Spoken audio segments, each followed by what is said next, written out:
அனைவருக்கும் வணக்கம். வாசிப்பவர் ஸ்ரீமதி செல்லம்மாள்.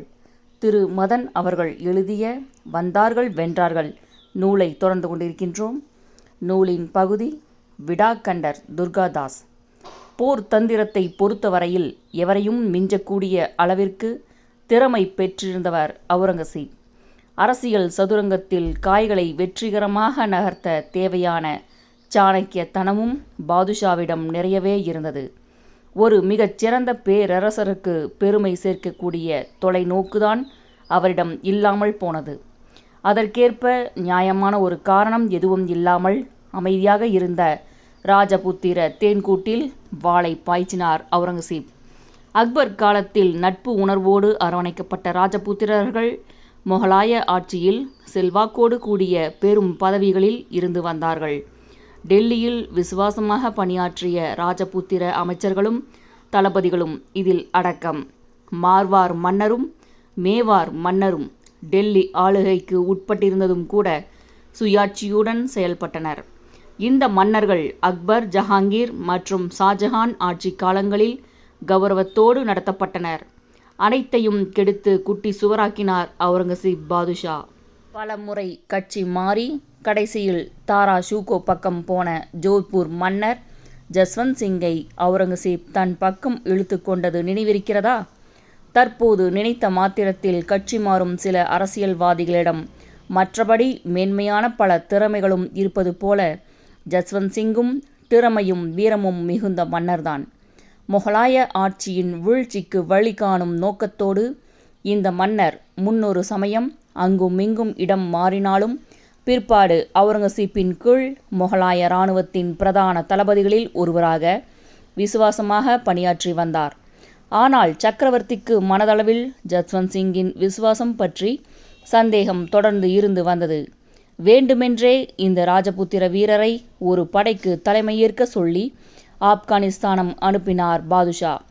ஆப்கானியர்களின் எதிர்ப்பு இன்னமும் நீடித்ததால் அவர்களை அடக்கினாலும் லாபம், போரில் ஜஸ்வந்த் சிங் கொல்லப்பட்டாலும் லாபம்தான் என்று கணக்கு போட்டார் அவுரங்கசீப். அவர் போட்ட கணக்கு பலித்தது. பெஷாவர் அருகே கைபர் கணவாயை ஒட்டி 1678 ஆண்டில் நடந்த ஒரு போரில் தன் 2 மகன்களை இழந்த ஜஸ்வந்த் சிங் மனம் உடைந்து போனார். தொடர்ந்து பல போர்களில் பங்கேற்றதால் அவர் உடல்நிலையும் பாதிக்கப்பட்டது. அதே ஆண்டு டிசம்பர் 10 இரவு கூடாரத்தில் வந்து படுத்த ஜஸ்வந்த் சிங் மாரடைப்பில் காலமானார். பொதுவாகவே ராஜபுத்திர அரசர்கள் யானைகள் மீது அமர்ந்து துந்துபிகளும் முரசுகளும் முழங்க வந்து போய்க் கொண்டிருப்பதும், மகுடம் தரித்து தத்தம் அரியணைகளில் கம்பீரமாக அமர்ந்து கொண்டிருப்பதும், அது பற்றி மக்கள் பெருமிதம் காட்டுவதும் அவுரங்கசீப் மனதில் எரிச்சலையும் சஞ்சலத்தையும் கொஞ்ச காலமாகவே ஏற்படுத்தி வந்தன. ஆகவே ஜஸ்வந்த் சிங் மரண செய்தி கேட்டவுடனே பாதுஷா முகத்தில் முறுவல் விரிந்ததில் வியப்பில்லை. கூடவே ஜோத்பூர் அரசு வாரிசு இல்லாமல் பிரச்சனையில் தவிக்கும் செய்தியும் வரவே இதுதான் சமயம் என்று குள்ளநரித்தனத்தோடு திட்டம் போட்டு விரைவாக செயல்பட்டார் அவுரங்கசீப். உடனடியாக மார்வாரின் தலைநகரான ஜோத்பூருக்கு ஒரு படை அனுப்பப்பட்டது. கவர்னர் போன்ற பெரும் பதவிகளில் அவுரங்கசீப்பின் ஆட்கள் அவசரமாக அமர்த்தப்பட்டனர். தன்னுடைய இந்த நடவடிக்கைக்கு எதிர்ப்பு கிளம்பலாம் என்று நினைத்த பாதுஷா மக்களை பயமுறுத்த வேண்டி தானே நேரடியாக ஆஜ்மீர் நகர் வரை சென்று முகாம் போட்டார். கையோடு ஜஸ்வந்த் சிங்கின் தூரத்து உறவினரான இந்திரசிங் என்பவரை பெயருக்கு தற்காலிக மன்னராக்கினார். தன்னை பதவியில் அமர்த்தியதற்காக ஏதோ டொனேஷன் போல அவுரங்கசீப்பிற்கு இந்திரசிங் 30 லட்சம் ரூபாய் செலுத்த வேண்டி வந்ததும் குறிப்பிடத்தக்கது. ஓரிரு மாதங்கள் கழித்து கான்-இ-ஜஹான் என்னும் ஆளுநரின் தலைமையில் ஜோத்பூர் சென்ற முகலாய அதிகாரிகளின் படை அங்கே முழு நிர்வாகத்தையும் தங்கள் கையில் எடுத்துக்கொண்டது. 1679 ஏப்ரல் 2 டெல்லிக்கு மகிழ்ச்சியோடு திரும்பிய அவுரங்கசீப் அதுவரை ராஜபுத்திரர்களுக்கு விதிக்கப்படாமல் இருந்த ஜிசியா வரியையும் அமலுக்கு கொண்டு வந்தார். ஜோத்பூரில் இருந்த ஏராளமான இந்து கோயில்கள் தரைமட்டமாக்கப்பட்டு அங்கிருந்து கொண்டுவரப்பட்ட சிலைகள் டெல்லி அரண்மனையில் படிக்கட்டுகளாக போடப்பட்டன. மார்வார் மக்கள் மதித்து வணங்கிய மன்னரின் அரியணையை ஒரு சாதாரண ஜமீன்தாருக்கு 36 லட்சம் ரூபாய்க்கு விலை பேசி விற்றார் அவுரங்கசீப். இதனாலெல்லாம் ராஜபுத்திர மக்கள் பெரும் கொதிப்பில் ஆழ்ந்தார்கள். ஒரு திருப்பம். ஜஸ்வந்த் சிங் இறந்தபோது அவருடைய 2 ராணிகள் கர்ப்பமாக இருந்தனர். இருவரும் ஆண் குழந்தைகளை பெற்றெடுக்க, அதில் ஒன்று இறக்க, ஒரே ஒரு வாரிசு உருவானது. இந்த நேரத்தில் தனிப்பெரும் ராஜபுத்திர அமைச்சரான துர்காதாஸ் பற்றி கூறியாக வேண்டும். மறைந்த ஜஸ்வந்த் சிங்கின் பிரதம அமைச்சரான அஸ்கரன் என்பவரின் மகன் துர்காதாஸ். ஜஸ்வந்த் சிங்கிற்கு பிறந்த வாரிசை தன் பொறுப்பில் துர்காதாஸ் எடுத்து சகல மரியாதையுடன் வளர்க்க அவுரங்கசீப்புக்கு தகவல் போனது. குழந்தையையும் அழைத்து கொண்டு டெல்லிக்கு வரும்படி துர்காதாஸுக்கு ஆணையிட்டார் பாதுஷா. விதவையாகி போன 2 ராணிகளுடன் ஒரு பரிவாரமாக டெல்லிக்கு சென்றார் துர்காதாஸ். அஜித் சிங் என்று பெயரிடப்பட்ட அந்த குழந்தையை மார்வார் ராஜ்யத்தின் வாரிசாக ஏற்றுக்கொண்டு அங்கீகாரம் தர வேண்டும் என்று கேட்பதற்காக பாதுஷாவுடன் பேச்சுவார்த்தைகள் நடத்துவதே துர்காதாஸின் நோக்கம். ஒரு வேண்டுகோளாக இதை அவர் சக்கரவர்த்தி முன் வைக்க, அலட்சியமாக குழந்தையை ஏறிட்டு பார்த்த அவுரங்கசீப், குழந்தையை விட்டுவிட்டு போங்கள், அது என் அந்தப்புரத்தில் நல்லபடியாக வளரும் என்றார் கண்டிப்பான குரலில். ஜோத்பூர் வாரிசாக இந்த குழந்தையை நான் ஏற்றுக்கொள்ள வேண்டுமென்றால் அதை முஸ்லிமாக மதமாற்றம் செய்ய ஒப்புக்கொள்ள வேண்டும் என்று அவுரங்கசீப் சொன்னதாகவும் ஒரு வரலாற்று குறிப்பு உண்டு. மனம் புண்பட்டு போன துர்காதாஸும் மற்ற ராஜபுத்திர பிரதிநிதிகளும் வந்த காரியம் பலிக்காமல் டெல்லியில் விருந்தினர் மாளிகையில் தங்க, அங்கேயும் ஓர் அதிர்ச்சி காத்து கொண்டிருந்தது. துர்காதாஸும் மற்றவர்களும் தங்கிய மாளிகை முன் திடீரென்று மொகலாய வீரர்கள் வாட்களோடும் ஈட்டிகளோடும் வந்து காவல் காக்க ஆரம்பித்தார்கள். சோதனையான நேரம்தான். மொகலாய சிங்கத்தின் குகைக்குள் சிக்கிவிட்ட நிலையிலும் துர்காதாஸ் நிலை தடுமாறி கலங்கவில்லை. தன் கவனத்தை சிதறவிடாமல் புத்தி கூர்மையுடன் அவர் செயல்படுத்திய திட்டம் இன்றளவும் ராஜபுத்திர பூமியில் பெருமிதத்துடன் பேசப்படும் ஒன்று. எப்படியோ ஏதோ ஒரு குழந்தையை பிடித்து அதற்கு இளவரசரின் உடையை அணிவித்தார் துர்காதாஸ். கூடவே பணிப்பெண்கள் சிலர் ராணிகளாக வேடமிட்டு உப்பரிகையில் டூப் இளவரசரை அணைத்து தூக்கி கொண்டு நடமாட, நிஜ ராணிகள் துப்புரவு பணியாட்களைப் போல வேடம் தரித்து கொண்டு இளவரசரோடு நைசாக வெளியேறி தப்பினர். ராணிகளும் குழந்தையும் அதோ மாடியில்தானே இருக்கிறார்கள் என்று நினைத்து மெத்தனமாகவும் அலட்சியமாகவும் இருந்த மொகலாய காவல் அதிகாரிகள் ஏமாந்து போனார்கள். பிறகு விஷயம் புரிந்து கோபத்துடன் உள்ளே பாய்ந்தது மொகலாய படை. தங்கள் ராணி வேடங்களை களைந்துவிட்டு வாளெடுத்து கொண்ட பெண்களும் ராஜபுத்திர பணியாளர்களும் மொகலாய வீரர்களோடு ஆவேசத்துடன் போரிட்டு வீர சொர்க்கம் புகுந்தனர். நடந்த விஷயங்களை கேட்ட அவுரங்கசீப் வெறுத்து போய் தலையில் கை வைத்து கொண்டு அமர்ந்து விட்டார். பிறகு தப்பிப்போனவர்களை எப்படியாவது துரத்திச் சென்று பிடியுங்கள் என்று கர்ஜித்தார் பாதுஷா. ஆனால் கிளம்பிச் சென்ற பாதுஷாவின் படையை முன்னேற விடாமல் ஒவ்வொரு கட்டத்திலும் ஆங்காங்கே ராஜபுத்திர வீரர்கள் தடுத்து நிறுத்தி போரிட்டு உயிரை விட்டார்கள். அதற்குள் முன்னேற்பாடாக காட்டில் நிறுத்தி வைக்கப்பட்டிருந்த குதிரையில் ஏறி ஜஸ்வந்த் சிங்கின் வாரிசான குழந்தை அஜித் சிங்கை தூக்கி கொண்டு ஜோத்பூர் பறந்துவிட்டார் துர்காதாஸ். அவுரங்கசீப் அசருவதாக இல்லை. அரண்மனைக்கு பால் கொண்டு வரும் பணியாளரின் குழந்தை ஒன்றை கொண்டு வந்து, ஜஸ்வந்த் சிங்கின் வாரிசு தப்பிக்கவே இல்லை, இதோ இதுதான் அந்த குழந்தை என்று ஒரு போடு போட்டார். அந்த குழந்தைக்கு முகமதிய ராஜ் என்று பெயர் வேறு வைக்கப்பட்டது. பிறகு பெரும் படை ஒன்று டெல்லியிலிருந்து கிளம்பி ஜோத்பூருக்குள் புகுந்தது. ஒவ்வொரு வீட்டிலிருந்தும் ராஜபுத்திரர்கள் வெளிக்கிளம்பி டெல்லி வீரர்களுடன் வீராவேசமாக போரிட்டனர். கடைசியில் மொகலாய படையின் பிரம்மாண்டத்தை தாக்குப்பிடிக்க முடியாமல் ஆயிரக்கணக்கானவர்கள் இறந்து வீழ்ந்தனர். ஜோத்பூரை ஆசை தீர சூறையாடினார்கள் அவுரங்கசீப் வீரர்கள். ஜோத்பூர் சென்ற மொகலாய படைக்கு தலைமை தளபதியாக அவுரங்கசீப் தன் மகன் அக்பரை நியமித்தார். 1679 ஆலம்கீரே ஆஜ்மீர் வந்து இறங்கினார். அதைத் தொடர்ந்து ஜோத்பூரில் இருந்த நூற்றுக்கணக்கான இந்து கோயில்கள் இடிக்கப்பட்டன. படுவேகமாக மசூதிகள் கட்டப்பட்டன. ஆனால் தப்பித்து சென்றுவிட்ட பறவைகளைத்தான் மீண்டும் சிறைப்பிடிக்க முடியவில்லை. மார்வாரில் நடந்ததையெல்லாம் கேட்டு திகைத்து போனார்கள் மேவார் மக்கள். இன்று மார்வார், நாளை மேவார் என்பதை புரிந்து கொண்டு படையை திரட்டிக்கொண்ட மகாராஜா ராஜ்சிங், மார்வார் படையோடு எங்கள் படை இணைந்து போரிடும் என்று அறிவித்தார். இப்படியாக தங்களுக்குள் அவ்வப்போது பங்காளி சண்டை போட்டுக் கொண்டிருந்த மார்வார், மேவார் படைகளை ஓர் அணியில் ஒற்றுமையாக இணைத்த பெருமை அவுரங்கசீப்பிற்கு உண்டு. பாதுஷாவும் சளைக்காமல் ஒரு படையுடன் கிளம்பிச் சென்று சித்தூர் அருகேயுள்ள உதய்பூரை முற்றுகையிட்டு கைப்பற்றினார். உதய்பூர் சூறையாடப்பட்டது. அங்கே இருந்த சுமார் 173 கோயில்களும், பிறகு சித்தூரில் 63 கோயில்களும் தரைமட்டமாக்கப்பட்டன. அவுரங்கசீப்பின் அனுபவம் மிகுந்த ஆலோசனைகளை பின்பற்றி திறமையோடு போர் புரிந்த முகலாய படையிடம் சித்தூர் படை கடைசியில் தோற்றது. மன்னர் ராஜ்சிங் தன் படையோடு மலை பகுதிக்குள் தப்பிச் சென்று ஒளிந்து கொண்டார். திருப்தியடைந்த அவுரங்கசீப் தன் மகன் அக்பரை வரவழைத்து சித்தூரில் தளபதியாக நியமித்துவிட்டு ஆஜ்மீர் திரும்பினார். இதுதான் பெரும் தவறாக போனது. மலை பகுதியிலிருந்து சுதாரித்து கொண்டு கிளம்பிய ராஜபுத்திரர்கள் கொரில்லா தாக்குதலுக்கு மாறினார்கள். திடீரென அவர்கள் நிகழ்த்திய அதிரடி தாக்குதல்களில் பல மொகலாய தளபதிகளும் வீரர்களும் உயிரிழந்தனர். மொகலாயர்களுக்காக சுமார் 10,000 மாட்டு வண்டிகளில் வந்த உணவு பண்டங்களை அலேக்காக ராஜபுத்திரர்கள் கடத்தி கொண்டு போக பட்டினியால் தவிக்கும் நிலை டெல்லி படைக்கு ஏற்பட்டுவிட்டது. இளவரசர் அக்பரே, இருக்கிற இடத்தை விட்டு நகராமல் பீதியில் சிக்கி தவிக்கிறது நம் படை என்று வெளிப்படையாக குறிப்பிடும் அளவிற்கு நிலைமை மோசம்.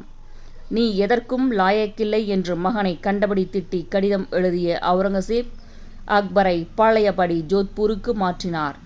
ஆசாம் என்னும் இன்னொரு மகனை தளபதியாக நியமித்தார். இந்த சூழ்நிலையில்தான் யாரும் எதிர்பாராத அவுரங்கசீப்பின் மூளையை மிஞ்சிய ஒரு திருப்பம் நிகழ்ந்தது. தந்தை தன்னை நடத்திய விதம் கண்டு குமுறியவாறு ஜோத்பூர் போய் சேர்ந்த இளவரசர் அக்பரை சாமர்த்தியம் மிகுந்த துர்காதாஸ் தலைமையில் ராஜபுத்திர குழு ஒன்று சந்தித்தது. வந்தவர்களை வியப்போடு அக்பர் நிமிர்ந்து பார்க்க துர்காதாஸ் மென்மையான குரலில் பேச ஆரம்பித்தார். இளவரசே, நாங்கள் சமாதானம் செய்து கொள்ள வந்திருக்கிறோம். தங்கள் தந்தையோடு அல்ல, தங்களோடு. சொல்ல வேண்டியதை சுருக்கமாகவே கூறுகிறேன். யோசித்து ஒரு முடிவு எடுங்கள். தங்கள் தந்தை அவுரங்கசீப் பாதுஷா தன் கொள்கையாலும் அணுகுமுறையாலும் மொகலாய சாம்ராஜ்யத்தை வீழ்ச்சிக்கு கொண்டு சென்று கொண்டிருக்கிறார். அவர் வெறியாட்டம் தாங்காமல் இன்று அத்தனை ராஜபுத்திரர்களும் எதிரணியில் தோளோடு தோளாக நிற்கின்றனர். தெற்கே மராட்டியர்கள் வாளெடுத்தாகி விட்டது. தங்கள் பெரும் பாட்டனார் பேரரசர் அக்பர் பெயரை வைத்து கொண்டிருக்கும் தாங்கள் இதையெல்லாம் அனுமதிக்கலாமா? நாட்டுக்கு இப்போதைய தேவை தேசிய எண்ணம் கொண்ட நிதானமான ஒரு சக்கரவர்த்தி. அது தாங்களாகத்தான் இருக்க முடியும். இளவரசர் ஒப்புதல் அளித்தால் 70,000 பேர் அடங்கிய ராஜபுத்திர படை தங்கள் பின் பக்கபலமாக நிற்கும். வேறு வழி இல்லை. தங்கள் தந்தையை பதவியிலிருந்து நீக்கிவிட்டு டெல்லி அரியணையில் சென்று அமருங்கள். நாட்டு மக்களின் ஒருமித்த விருப்பம் இது.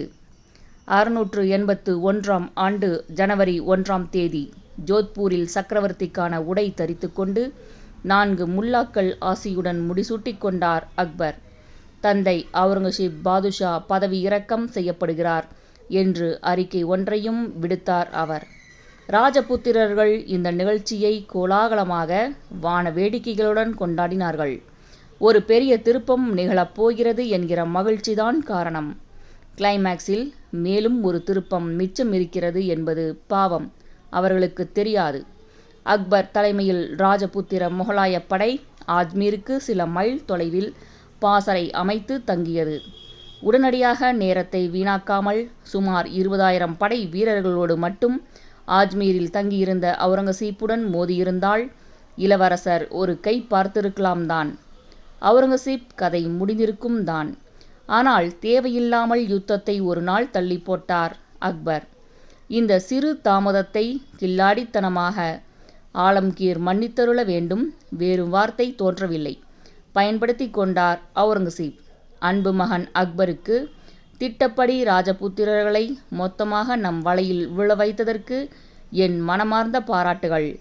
இவ்வளவு நுண்ணறிவுடன் நீ திட்டத்தை செயல்படுத்துவாய் என்று நானே எதிர்பார்க்கவில்லை.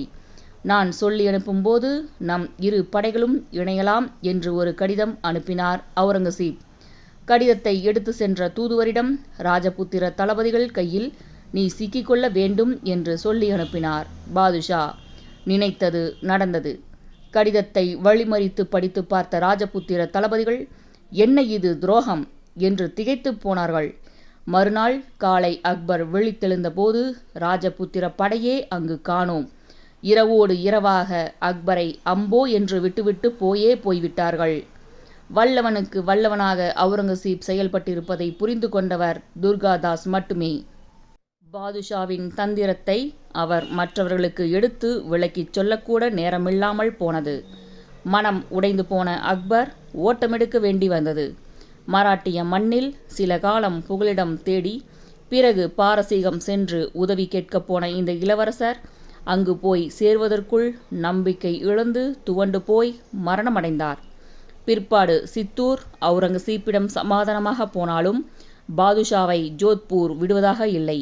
அந்த மண்ணை சேர்ந்த ராஜபுத்திர வீரர்கள் தொடர்ந்து கொரில்லா தாக்குதல்கள் நிகழ்த்தி முகலாயர்களை துன்புறுத்தினார்கள். டெல்லியால் அவர்களை வழிக்கு கொண்டு வர முடியாமலே போனது. அவ்வப்போது ஏற்பட்ட சில தோல்விகளும் ராஜபுத்திரர்களை சோர்வடைய செய்யவில்லை. கடைசியில் துர்காதாஸின் விசுவாசம், வீரம், விடாமுயற்சி பலனை தந்தன.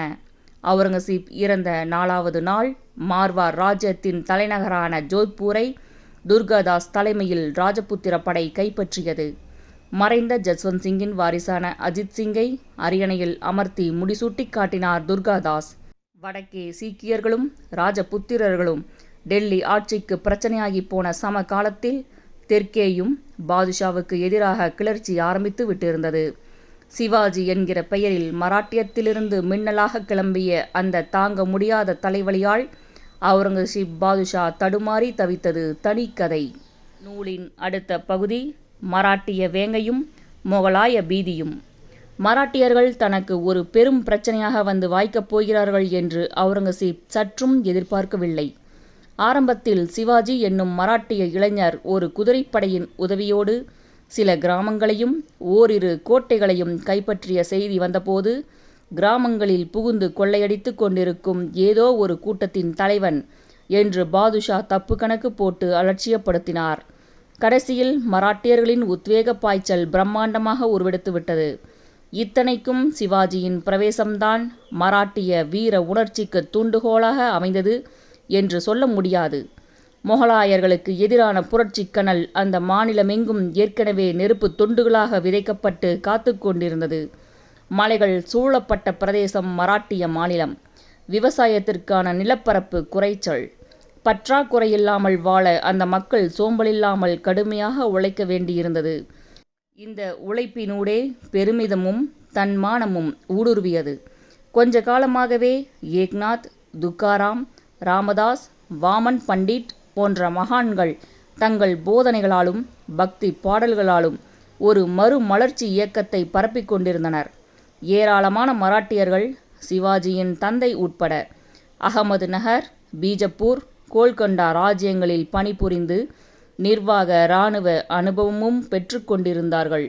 இப்படி எல்லா கட்டங்களும் பூர்த்தி செய்யப்பட்டுவிட்ட நிலையில் தங்களை ஒன்றுபடுத்தி வழிநடத்தி செல்லக்கூடிய ஒரு தலைவன் மட்டுமே இப்போது மராட்டியர்களுக்கு தேவை. அந்த தேவையை கச்சிதமாக பூர்த்தி செய்தார் சிவாஜி. மேவார் ராஜபுத்திர வம்சத்தினரை முன்னோர்களாக கொண்டு வந்த சாஜி போன்ஸ்லேக்கும் விஜயநகர யாதவர்கள் வம்சத்தில் வந்த ஜிஜாபாய்க்கும் 1630ஆம் ஆண்டில் பிறந்தவர் சிவாஜி. 1627 என்றும் ஒரு கருத்து உண்டு. சிவாஜி குழந்தையாக இருந்தபோதே தந்தை சாஜி மனைவியை கைவிட்டு பிரிந்து இன்னொரு திருமணம் செய்து கொண்டு போய்விட்டார். மனதை தளரவிடாமல் சிவாஜிக்கு ஒழுக்கத்தையும் வீரத்தையும் மூட்டி வளர்த்தார் ஜிஜாபாய். தந்தையின் ஆதரவு இல்லாவிட்டாலும் கூட ஒரு தாய் மனது வைத்தால் தன் குழந்தையை எந்த அளவுக்கு சிறந்த மனிதனாக வளர்க்க முடியும் என்பதற்கு உச்சகட்ட உதாரணம் ஜிஜாபாய் என்று வரலாற்று ஆசிரியர்கள் கூறுகிறார்கள். சிவாஜியின் இளம் வயதில் தாதாஜி கோண்ட் தேவ் என்னும் பிராமணர் அவருக்கு குருவாகவும் காப்பாளராகவும் இருந்தார். தாதாஜி மூலம் கல்வி அறிவும் வெளியுலக அனுபவமும் சிவாஜிக்கு கிடைத்தது. அப்போதே சிவாஜி மேற்கு தொடர்ச்சி மலைகளில் வசித்து வந்த போர் திறமை பெற்ற மாவள்ளி மலைவாசிகளுடன் நெருங்கி பழகியதாகவும் வித்தியாசமான பல போர் பயிற்சிகளை அவர்களிடம் கற்றுக்கொண்டதாகவும் கூறப்படுகிறது. யாரிடமும் சொல்லிக்கொள்ளாமல் தன்னுடைய 17வது வயதில் ஒரு குதிரைப்படையை திரட்டிக்கொண்டு அருகாமையில் இருந்த தோர்னா என்னும் கோட்டையை கைப்பற்றினார் சிவாஜி. இது பற்றி ஜிஜாபாய் என்ன சொன்னார் என்று தெரியவில்லை. ஆனால் தாதாஜி கோண்ட்தேவ் ரொம்பவும் கவலைப்பட்டு போய் சிவாஜியை கடிந்து கொண்டதாக கூறப்படுகிறது. வாழ்க்கையில் சில படிக்கட்டுகளை கடக்க மட்டுமே குருவின் உதவி தேவை. பிற்பாடு சுதந்திரமாகவும் முடிவெடுத்து இயங்க தெரிய வேண்டும் என்று சிவாஜி நினைத்திருக்கலாம். தாதாஜியின் ஆட்சேபனைகளை அவர் பொருட்படுத்தியாக தெரியவில்லை. தொடர்ந்து மலைப்பகுதிகளில் இருந்த பல கோட்டைகளை லஞ்சம் கொடுத்தும் மிரட்டியும் தந்திரமாகவும் பீஜப்பூர் அதிகாரிகளிடமிருந்தும் வேறு சில நிலச் சுவான்தார்களிடமிருந்தும் தன் வசப்படுத்தி கொண்டார் சிவாஜி. சிவாஜியின் தந்தை பீஜப்பூர் அரண்மனையில் ஒரு அதிகாரியாக பணிபுரிந்து வந்தார். அவரை கைது செய்தது பீஜப்பூர் அரசு. கோட்டைகளை கைப்பற்றுகிற வேலையெல்லாம் நிறுத்தாவிட்டால் தந்தைக்கு விடுதலை கிடைக்காது என்று எச்சரிக்கை கடிதம் போனது. கைவிட்ட தந்தையாக இருந்தாலும் அவர் விடுதலைக்காக சிவாஜி 5 ஆண்டுகளுக்கு நல்ல பிள்ளையாக இருந்தார். அதே சமயம் நேரத்தை வீணாக்கவும் இல்லை.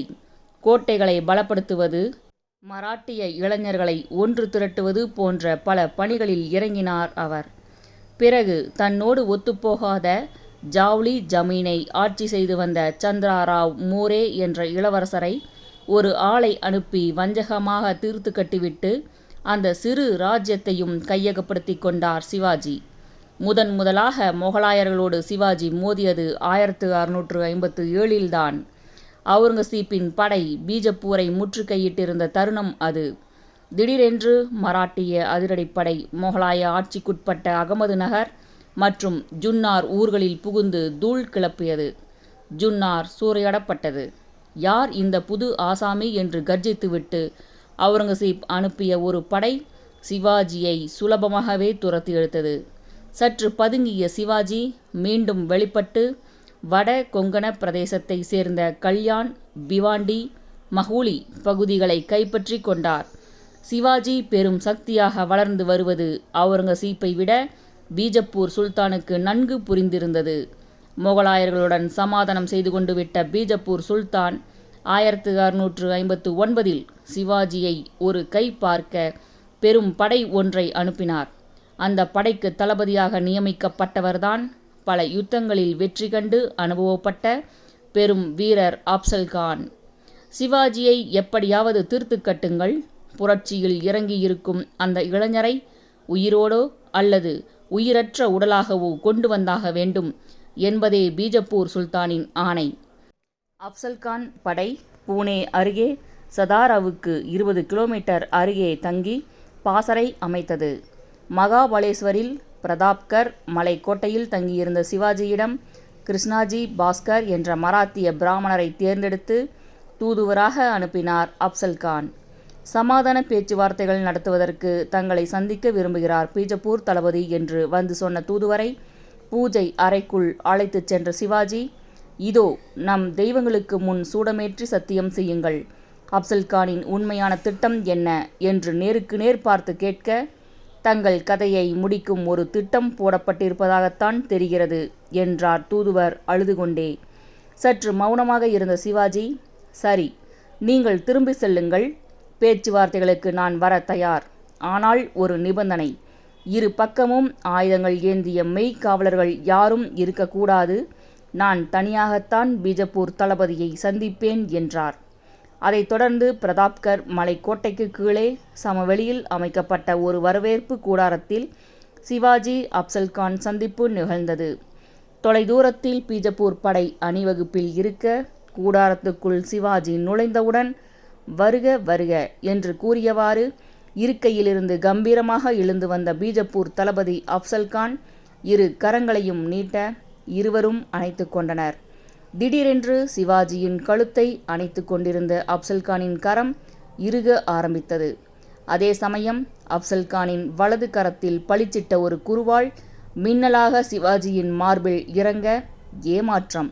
இப்படி ஏதாவது நடக்கலாம் என்பதால் தயாராகவே மேலாடைக்கு உள்ளே இரும்பு கவசம் ஒன்றை அணிந்து கொண்டு வந்திருந்தார் சிவாஜி. கொலை திட்டம் தோல்வியடைந்தது கண்டு அப்சல்கான் ஒரு வினாடி திகைத்து பின்வாங்கி சுதாகரிப்பதற்குள் சிவாஜியின் இடது கரம் காற்றை கிழித்து கொண்டு இயங்கியது. அவர் கையில் பயங்கரமாக காட்சியளித்தது இரும்பினால் செய்யப்பட்ட வாக்நாக் என்று அழைக்கப்படும் கூர்மையான ஆயுதம். வாக்நாக் என்றால் புலி நகங்கள். இரு முனைகளிலும் பொருத்தப்பட்ட மோதிரங்களை ஆள்காட்டி விரலிலும் சுண்டு விரலிலும் அணிந்து கொண்டு குத்துவது போல கையை மூடிக்கொள்ள வேண்டும். அவ்வளவே. பீஜப்பூர் தளபதி மீது வேங்கையாக பாய்ந்து அவர் வயிற்றை கிழித்து குடலை உருவி போட்டு விட்டார் சிவாஜி. அப்சல்கான் செத்து விழ மறுகணம் பாசறை அல்லோல கல்லோலப்பட்டது. மலையில் பதுங்கியிருந்த மராட்டிய வீரர்கள் புயலாக கீழே இறங்கி திகைத்துப் போய் நின்றிருந்த பீஜப்பூர் சுல்தான் படையை துவம்சம் செய்து விட்டார்கள். நடந்தது அந்நியாயம். அப்சல்கான் நட்பு உணர்வோடுதான் எழுந்து வந்தார். சிவாஜிதான் வஞ்சகமாக அவரை தீர்த்து கட்டினார் என்று ஒரு மாற்று கருத்து உண்டு. ஆனால் பெரும்பாலான வரலாற்று ஆசிரியர்கள் சிவாஜியை கொல்லும் திட்டம் இருந்தது உண்மை, நிகழ்ந்தேறியது ஒரு தற்காப்பு கொலைதான் என்கிறார்கள். எது எப்படியோ இதைத் தொடர்ந்து மராட்டிய பகுதிகளில் சிவாஜியின் இமேஜ் ஏகமாக உயர்ந்தது என்னவோ உண்மை. பிறகு தென் கொங்கண பகுதியையும் கோலாப்பூர் மாவட்டத்தையும் மராட்டிய படை கைப்பற்றியது. இத்தனை விஷயங்களையும் கேள்விப்பட்ட பிறகு விழித்து கொண்டார் அவுரங்கசீப். சிவாஜியின் கொட்டத்தை அடக்க சாயிஸ்தா கான் என்ற திறமை வாய்ந்த தளபதியை தட்சிண பிரதேசத்துக்கு கவர்னராக அனுப்பினார். சாயிஸ்தா கான் தலைமையில் கிளம்பி வந்த பெரும் படை பூனே நகருக்குள் வெற்றிகரமாக நுழைந்து அங்கே இருந்த சிவாஜியின் கோட்டையை கைப்பற்றி கல்யாண் மாவட்டத்திலிருந்த மராட்டிய படையை விரட்டியடித்தது. உடனே பீஜப்பூரில் நல்லதொரு பதவி வகித்து வந்த தன் தந்தையின் உதவி கோரினார் சிவாஜி. அவர் மூலம் பீஜப்பூருடன் சமாதான உடன்படிக்கை செய்து கொண்டார். மொகலாயர்களிடம் அச்சம் கொண்டிருந்த ஷையா ராஜ்யமான பீஜப்பூருக்கும் சிவாஜி தேவைப்பட்டது வேறு விஷயம். இதைத் தொடர்ந்து தன் முழு பலத்தையும் மொகலாயர்கள் பக்கம் திருப்பினார் சிவாஜி. 1663 ஏப்ரல் 15ஆம் தேதியன்று சிவாஜியின் அதிரடி நடவடிக்கை நம்பர் 2 வெற்றிகரமாக நிறைவேறியது. நடுநிசி பூனே கோட்டைக்குள் சாயிஸ்தா கான் ஏகப்பட்ட பாதுகாப்பு ஏற்பாடுகளுடன் தங்கி இருக்க, வெளியே பூனைகளைப் போல சத்தம் போடாமல் வந்த சிவாஜியும் அவரது வீரர்களும் சுவரில் துவாரம் ஏற்படுத்தி நுழைந்தார்கள். உப்பரிகை வழியாக அரண்மனைக்குள் குதித்து சாயிஸ்தா கான் படுக்கை அறைக்குள் புகுந்து மொகலாய கவர்னரின் மகனான அபுல்ஃபத் என்ற இளைஞரையும் மற்றும் ஏராளமான மெய்க்காவலர்களையும் தீர்த்து கட்டினார்கள். சாயிஸ்தா கானின் தலையணைக்கு மேல் வந்த ஆபத்து அவருடைய வலது கை கட்டை விரலோடு போயிற்று. வந்த மராட்டியர்கள் அவருடைய கட்டை விரலை வெட்டி கொண்டு போய்விட்டார்கள். இந்தியாவின் பல பகுதிகளில் மக்கள் அட என்று சிவாஜி பற்றி பேச ஆரம்பித்து விட்டது இந்த நிகழ்ச்சிக்கு பிறகுதான். 8 மாதங்கள் கழிந்தன. திடீரென்று சிவாஜியின் படை மொகலாய ஆளுகைக்கு உட்பட்ட மிக முக்கிய துறைமுகங்களில் ஒன்றான சூரத் நகரை கபலீகரம் செய்தது. மராட்டிய படை உள்ளே நுழைந்த உடனேயே பீதியடைந்த மொகலாய வைஸ்ராய் இனாயத் கான் ஓட்டமெடுத்தார். சூரத் நகரை சிவாஜியின் வீரர்கள் சூறையாடினார்கள். 1 கோடி ரூபாய் மதிப்புள்ள செல்வம் சிவாஜியின் வசம் வந்தது. மொகலாயர்களின் நேரடி ஆதிக்கத்தில் இருக்கும் முக்கியமான ஒரு நகரை கைப்பற்றி காட்டினால்தான் அவுரங்கசீப்பின் சக்தி படைபலம் எதுவும் தனக்கு ஒரு பொருட்டல்ல என்பதை வடக்கே எல்லோரும் தெரிந்து கொள்வார்கள். நினைத்த மாத்திரத்தில் ஆட்டு கூட்டத்துக்குள் நுழையும் புலியைப் போல எதையும் மராட்டிய படையால் சாதிக்க முடியும் என்பதையும் மொகலாய அரசு புரிந்து கொண்டு ஒவ்வொரு நிமிடமும் பீதியோடு வாழ வேண்டும் என்பதுதான் சிவாஜியின் நோக்கமாக இருந்தது என்கிறார் வரலாற்று ஆசிரியர் ஒருவர். எத்தனையோ தேர்ந்த எதிரிகளை சமாளித்து வெற்றி கண்டவரான ஆலம்கீர் சிவாஜியின் பாய்ச்சலை கண்டு கலங்கி போய்விடவில்லை. மராட்டிய புலியை பிடிக்க ராஜதந்திரத்திலும் போர் தந்திரத்திலும் தேர்ந்த நீண்ட அனுபவம் வாய்ந்த ஜெய்சிங் என்ற முதிர்ந்த சிங்கத்தை அனுப்பினார். மொகலாய படையின் பிரதம சேனாதிபதியான இந்த ராஜபுத்திர வீரர் எச்சரிக்கையோடும் கவனத்தோடும் வகுத்த வியூகம் வெற்றிகரமாக செயல்பட்டது. சிவாஜியின் புரந்தர் கோட்டையை முற்றுகையிட்டு கைப்பற்றினார் ஜெய்சிங். மொகலாய தாக்குதலில் கோட்டை தளபதி பாஜி தேஷ்பாண்டேயும் 300 மாவள்ளி வீரர்களும் உயிரிழந்தனர். டெல்லி படையின் இன்னொரு பகுதி ஆங்காங்கே பாதைகளை மறித்து தொடர்ந்து தாக்குதல்கள் நிகழ்த்தி சிவாஜியின் நிர்வாகமே இயங்காமல் செய்தது. 1665 ஜூன் 22ஆம் தேதி ஜெய்சிங்கும் சிவாஜியும் சமாதான பேச்சுவார்த்தைகள் நடத்தினார்கள். புரந்தர் உடன்படிக்கையில் இருவரும் கையெழுத்திட்டனர். இதன்படி சிவாஜி தன்னுடைய 23 கோட்டைகளை டெல்லி பாதுஷாவுக்கு விட்டு கொடுக்க நேர்ந்தது. சிவாஜியிடம் மிச்சமிருந்தது 12 கோட்டைகள்தான். அவுரங்கசீப்புடன் சிவாஜி நட்பாக போக வேண்டும், டெல்லிக்கு வந்து பாதுஷாவை சந்திக்க வேண்டும் என்ற கருத்தை வலியுறுத்தி தொடர்ந்து பேச்சுவார்த்தைகள் நடத்தினார் ஜெய்சிங். டெல்லியில் உங்கள் உயிருக்கு நான் உத்தரவாதம் என்று வாக்குறுதியும் தந்தார். கடைசியில் டெல்லிக்கு சென்று பாதுஷாவை சந்திக்க ஒப்புக்கொண்டார் சிவாஜி. டெல்லிக்கு சென்று பாதுஷாவை சந்திக்க வேண்டிய அத்தியாவசியம் எதுவும் சிவாஜிக்கு கிடையாது. பிறகு ஏன் ஒப்புக்கொள்ள வேண்டும் என்பது குறித்து வரலாற்று ஆசிரியர்கள் வியக்கிறார்கள்.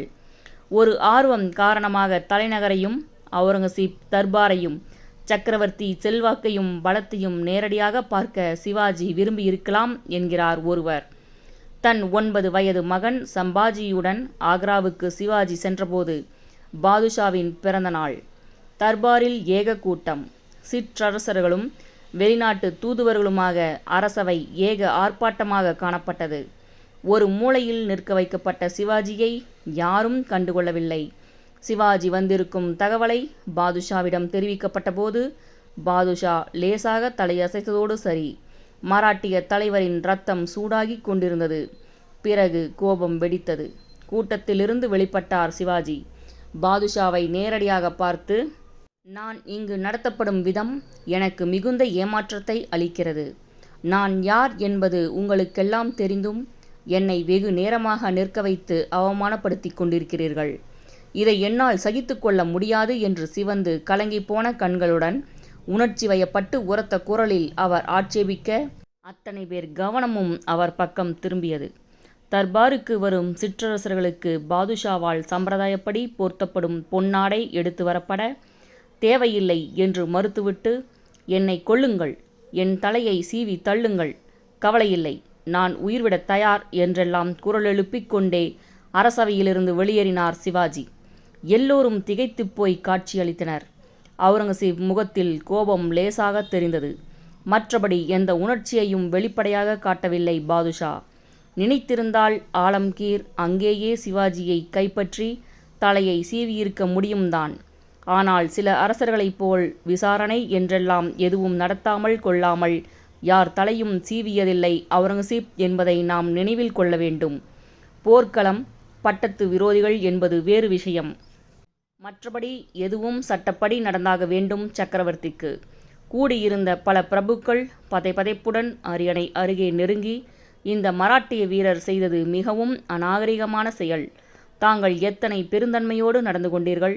அந்த காட்டு மிருகத்துக்கு தாங்கள் தண்டனை வழங்காவிட்டால் நாளைக்கு யார் எதை வேண்டுமானாலும் தர்பாரில் பேசலாம் என்று துணிச்சல் வந்துவிடும். பாதுஷா இதை இப்படியே விட்டுவிடக்கூடாது என்று தூபம் போட்டார்கள்.